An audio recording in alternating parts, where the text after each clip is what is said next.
Hey everyone, and welcome to The Explainer. I am absolutely thrilled to have you here today. If you've ever looked at a frozen pizza, a bag of chips, or maybe a jar of mayo in your kitchen and wondered, what is the true cost of getting this into my hands? Well, you are in exactly the right place. Today, we're taking the highly complex world of corporate sustainability accounting and we're translating it into everyday pantry reality.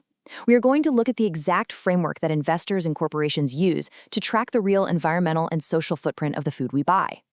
Okay, let's dive right into this, because it's kind of a massive central mystery, isn't it? When a food brand claims to be sustainable, how is that actually quantified? We aren't talking about flashy marketing campaigns or just printing some green leaves on a cardboard box. We are talking about rigorous, standardized corporate accountability. So how do we take something as unbelievably vast as global agriculture and food processing and actually boil it down to hard numbers? Well, the answer starts with something called SICS. That stands for the Sustainable Industry Classification System. Think of SICS kind of like a massive global library, but instead of organizing books, it organizes the entire global economy. It essentially acts like a Dewey Decimal System, meticulously categorizing 77 distinct industry-specific standards. It recognizes that, hey, the sustainability risks of a software company are vastly different from those of an oil refinery, or in our case today, a food manufacturer. SICS basically maps out global industries so we can measure their real-world impacts with pinpoint accuracy.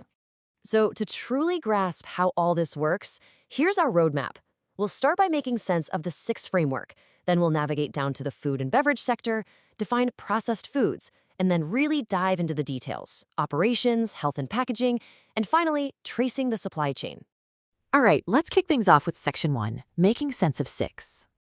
I want you to think of our journey today kind of like opening a Russian nesting doll, and this framework is the very foundation.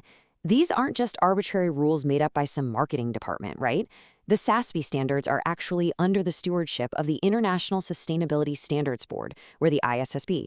They provide those 77 industry-specific standards with a very, very specific focus, identifying sustainability risks that could reasonably be expected to affect a company's cash flows, its access to finance, or its cost of capital. This is about rigorous financial coordinates.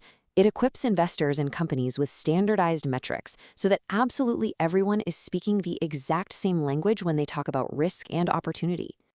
Moving right along to Section 2, the food and beverage sector. So, opening the next layer of our nesting doll, we navigate the broad market taxonomy of SICS, and we land in the food and beverage sector. But as you can probably guess, food and beverage is still way too broad. A company growing raw wheat faces entirely different challenges than a company brewing beer. So the system narrows it down even further into specific industry codes. And today, we are looking directly at FBPF. By breaking down this massive sector into these precise codes, the ISSB ensures that the accounting remains incredibly accurate and hyper-relevant to the actual business model we're looking at. Which brings us nicely to Section 3, Defining Processed Foods. And this perfectly illustrates the connection between what sounds like a dry accounting code and our actual daily lives. FBPF stands for processed foods. So we're talking about the bread for your morning toast, the frozen foods you grab for a quick dinner, snack foods, condiments, and yes, even your dog's pet food. These are products typically made ready to consume and marketed directly to retail shoppers. The true hallmark of this specific industry is its incredibly large and complex ingredient supply chains, literally pulling raw materials from all over the planet. Next up is Section 4, Operations and Food Safety. When we look at the SASB framework's metrics here, it focuses first on the heavy operational realities of food manufacturing, namely energy and water. Cooking, refrigeration, packaging, they all require massive, massive amounts of power and water. Companies have to disclose their total energy consumed, sure, but also exactly what percentage comes from the grid and what percentage is renewable. They also have to meticulously track the thousands of cubic meters of water they withdraw and consume. But water usage isn't just about total volume. It's heavily about location. The standard requires companies to disclose the percentage of water they withdraw and consume in regions with high or extremely high baseline water stress. And this is actually determined using the World Resources Institute's aqueduct tool. By forcing companies to measure exactly how much water they pull from vulnerable, drought-prone areas, abstract climate risks suddenly become very tangible, very real financial risks on a spreadsheet. Now, beyond energy and water, there is another massive, high-stakes operational risk in this industry: a risk that can honestly destroy brand value overnight. And that is, how safe is the actual food processing pipeline? Because managing contamination and recalls is a monumental logistical challenge. The standard takes alphanumeric safety codes and translates them into real-world accountability. Instead of just ticking boxes saying we're safe, companies must report their non-conformance rates with the Global Food Safety Initiative, or GFSI. They have to report the total number of safety violation notices they receive, and most strikingly, they have to report the exact metric tonnage of food product that had to be recalled. Not just, oh, we had a recall last quarter, but we recalled X tons of food. It is incredibly precise. Let's move to Section 5, Consumers, Health, and Packaging. This shifts our understanding from the gritty reality of factory floor audits to the very public world of product labeling, advertising, and packaging lifecycle management. Because consumer preferences regarding health, nutrition, and waste are shifting so rapidly, these represent massive financial opportunities and risks for processed food companies today. Two major topics of public discussion right now are advertising directed at children and the use of genetically modified organisms, or GMOs.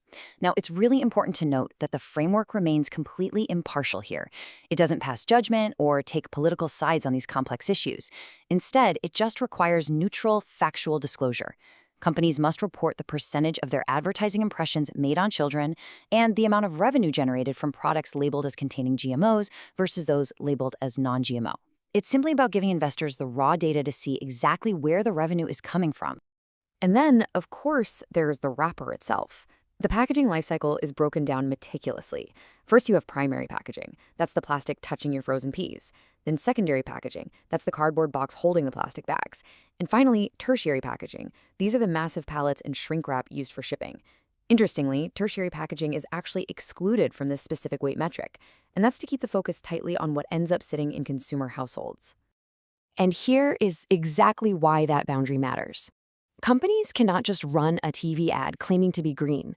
Under this standard, they must provide the total weight of their packaging in metric tons and then clearly state the precise percentages made from recycled or renewable materials and the exact percentage that is recyclable, reusable, or compostable. It basically forces absolute transparency on the mountains of packaging this industry generates every single year. Finally, let's open up Section 6, Tracing the Supply Chain. I want you to think about a really simple snack bar. Just one bar might have cocoa from West Africa, palm oil from Southeast Asia, and sugar from South America. So how on earth do we track the environmental and social impacts, things like labor rights or deforestation, across such a sprawling international web of farms and suppliers? Well, the crucial point here is that the standard focuses heavily on Tier 1 suppliers. Those are the suppliers the company transacts with directly. Companies must disclose the percentage of ingredients certified to trusted third-party standards. We're talking Bonsucro for sugarcane, RSPO for palm oil, or fair trade. They also have to track and report their suppliers' non-conformance rates with social and environmental audits. So by tracking these certifications and audit failures, the standard enforces incredible visibility deep into the agricultural roots of our processed foods. Let's bring it all back to the core philosophy of this entire explainer. As the standard itself states, these disclosures are intended to aid entities in disclosing information about sustainability-related risks and opportunities that could reasonably be expected to affect the entity's cash flows. This isn't just about good public relations or trying to make a company look friendly. Things like water stress, product recalls, packaging waste regulations, and supply chain labor violations, these are vital financial data points. They literally dictate whether a company will thrive or stumble in the coming decades. We've covered a lot of ground today, haven't we? From the overarching SICS framework all the way down to the water stress of a Tier 1 sugar supplier. It completely changes your perspective. Next time you walk down a grocery aisle and toss a simple bag of snacks into your cart, I really want you to think about this explainer. Think about the invisible metrics, the metric tons of packaging, and the sprawling global supply chains you are holding in your hand. Thank you so much for joining me today, and keep learning.